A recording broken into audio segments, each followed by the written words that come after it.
Corporations విషయానికి వస్తే మొత్తం 7 కార్పొరేషన్స్లో అందరి చూపు ఆ 2 కార్పొరేషన్స్ మీదనే ఉన్నది. నిజామాబాద్, కరీంనగర్లో హంగుకు అవకాశం ఉన్నది. క్యాంపులపై ఇప్పటి నుంచే బీజేపీ, కాంగ్రెస్ దృష్టి. బీజేపీకి వస్తే నిజామాబాద్ ఒకటి వాళ్ళు ఏమైనా మ్యాజిక్ ఫిగర్ని దాటాల. అక్కడ 60 స్థానాలు ఉన్నాయి, పెద్దది.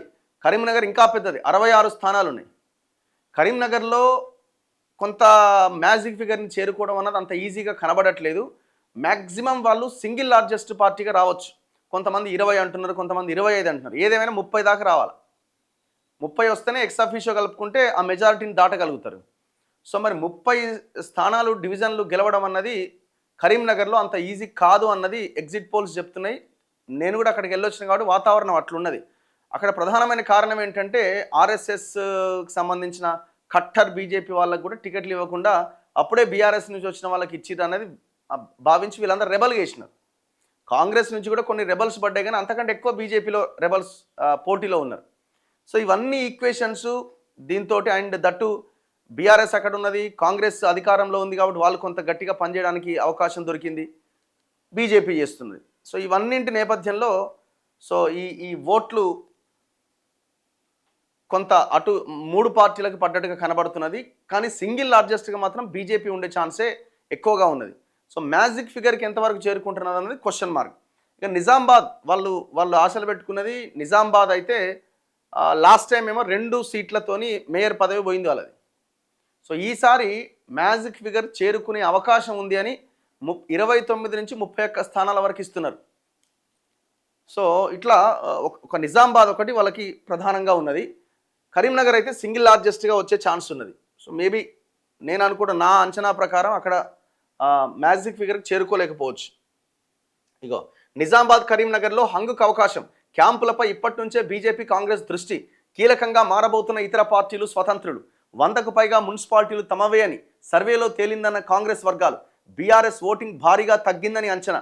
వాళ్ళు అసలు పెద్దగా ప్రచారం మీదనే ఫోకస్ చేయలే. మరి ఎందుకో బీఆర్ఎస్ వాళ్ళు తెలియదు, కానీ గంగుల కమలాకర్ కూడా చాలా లేట్గా యాక్టివ్ అయింది. ఆయన నిజామాబాద్లో అంటే పెద్దగా గణేష్ గుప్తా ఆధ్వర్యంలో జరిగినట్టుంది, కానీ చాలా ఇదిగానే జరిగింది.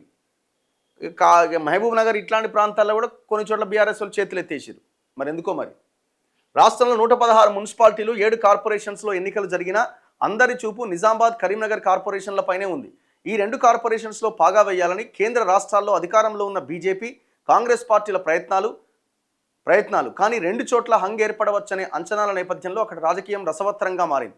ఎన్నికల ఫలితాలు వెలువడక ముందే క్యాంపు రాజకీయాలపై ప్రధాన పార్టీలు దృష్టి పెట్టినాయి. దీంతో ఏ పార్టీ ఎత్తుగడలు ఫలిస్తాయన్నది ఆసక్తికరంగా మారింది. సో వెరీ ఇంట్రెస్టింగ్, చూడాలి ఏం జరుగుతున్నది. 2 చోట్ల బీజేపీకే మెజారిటీ సీట్లు, ఇది మాత్రం 100% జరుగుతుంది. నిజామాబాద్, కరీంనగర్లో బీజేపీకే 2 చోట్ల మెజారిటీ స్థానాలు వచ్చే అవకాశం ఉంది. రాష్ట్ర వ్యాప్తంగా మున్సిపల్ ఎన్నికలు జరుగుతున్న కేంద్ర మంత్రి బండి సంజయ్, ఎంపీ ధర్మపురి అరవింద్ ప్రాతినిధ్యం వహిస్తున్న కరీంనగర్, నిజామాబాద్ లోక్సభ స్థానాల్లోని 2 కార్పొరేషన్లపై బీజేపీ ప్రధానంగా దృష్టి పెట్టింది. హిందూ సెంటిమెంట్తో ప్రచారం చేసింది. ఇక 2 కార్పొరేషన్స్లో ముస్లిం ఓటర్లు గణనీయంగా ఉండడంతో ఎంఐఎం పార్టీ తమ అభ్యర్థులను బరిలోకి దింపింది. దీంతో మతపరంగా ఓట్లు కేంద్రీకృతమయ్యాయని, కాంగ్రెస్ ఓటు బ్యాంకుకు కొంత గండిపడిందని, బీఆర్ఎస్ ఓటు బ్యాంకు పడిపోయిందని విశ్లేషణలు చెబుతున్నాయి. కరీంనగర్, నిజామాబాద్ కార్పొరేషన్స్లో మెజారిటీ డివిజన్లు బీజేపీకి దక్కే అవకాశం ఉంది. ఒకవేళ హంగొస్తే 2 కార్పొరేషన్స్లో ఎంఐఎంతో అవగాహన కుదుర్చుకొని మేయర్ పదవి దక్కించుకోవాలని కాంగ్రెస్ భావిస్తుంది. వీళ్ళు మేయర్ తీసుకొని, లేకపోతే వాళ్ళకి మేయర్ ఇచ్చి వీళ్ళు డిప్యూటీ మేయర్ తీసుకోవాలన్న ఒక ఆలోచనకు ముందే వచ్చినట్టుగా కూడా వార్తలు ఉన్నాయి. ఈ క్రమంలో బీఆర్ఎస్ నుంచి గెలిచిన వారు, స్వతంత్రులు కూడా కీలకమయ్యే అవకాశం కనిపిస్తున్నదట.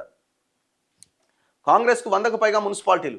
ఎన్నికల ఫలితాలపై తమ పార్టీ సర్వేలో 100కు పైగా మున్సిపాలిటీలు కాంగ్రెస్కే వస్తాయని తేలిందని ఆ పార్టీ వర్గాలు చెప్తున్నాయట. 100 వస్తాయా, 10 వస్తాయా, 20 వస్తాయా అనేది మన ఎలక్షన్ రిజల్ట్స్ అయిపోయినాక చూడాలి. సో కార్పొరేషన్స్లో మాత్రం 5 కాంగ్రెస్ మెజార్టీ కనిపిస్తుంది, 2 బీజేపీ మెజార్టీ కనిపిస్తుంది. ఇక్కడ హంగా బీజేపీకే వస్తుందా, ఏం జరుగుద్ది అన్నది చూడాలి. సో ఇక్కడ నిజామాబాద్ కానీ, కరీంనగర్ కానీ ఎంఐఎం అంటే ముస్లిం మైనార్టీ ఓట్లు కూడా ఉండడంతో వాళ్ళు బాగా పోలరైజ్ చేశారు. సో అది బీజేపీకి కూడా అడ్వాంటేజ్ అయింది. మేబీ నేను అనుకోవడం నిజామాబాద్లో లాస్ట్ టైం లాగానే ఈసారి కూడా 2nd ప్లేస్లో ఎంఐఎం ఉండే ఛాన్స్ ఉంది. ఇక చూడు ఎట్ట తయారయ్యారు చూడు. మీ కుక్కర్లు మీరే తీసుకోండి, ఓటు వేయలేదంటూ ఆగ్రహం వ్యక్తం చేసిన అభ్యర్థి పైన ఓటర్ల ఆందోళన.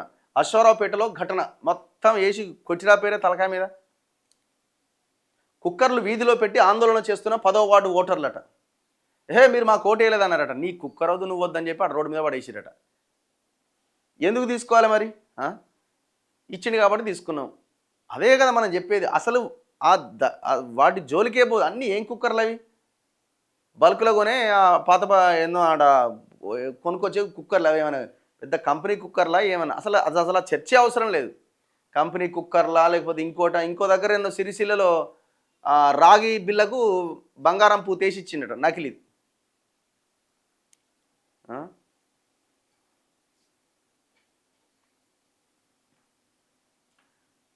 ఎవరైనా కాంగ్రెస్ పార్టీ 10వ వార్డు అశ్వారావుపేట బాబట తన గెలుపు కోసం ఓటర్లకు 2,500తో పాటు ప్రెషర్ కుక్కర్ పంపిణీ చేసిండట. కానీ తనకు ఓటు వేయలేదని దుర్భాషలాడిందని ఓటర్లంతా ఆందోళనకు దిగిరట. నీ కుక్కరదు నువ్వు వద్దని ఆ రోడ్డు మీద పడేసి ఆందోళన చేసిరు.